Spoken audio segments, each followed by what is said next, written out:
Fifth one, write a Python program to convert a list to tuple.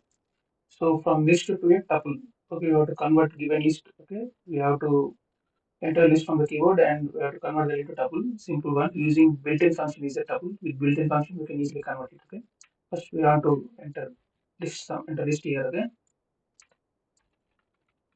enter list elements from the keyboard and print list here.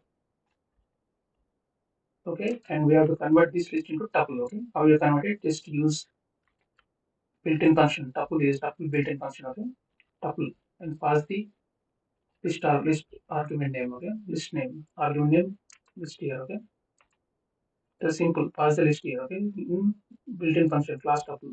See class tuple iterable t underscore tuple is a built-in immutable sequence here. Okay, so tuple function you can easily convert the list into tuple. Simple. So you can convert it reverse also. You can convert tuple to list also using built-in function list here. Okay, enter executed enter list here. Comma 2 comma 3 comma 4. Okay, see here observe 1 2 3 4. Okay, the second output observe here. First output in the square brackets and second one is the out parenthesis here. Okay, see convert successfully. Convert into the tuple. If you want, you can check the type function also. What which type it is. Okay.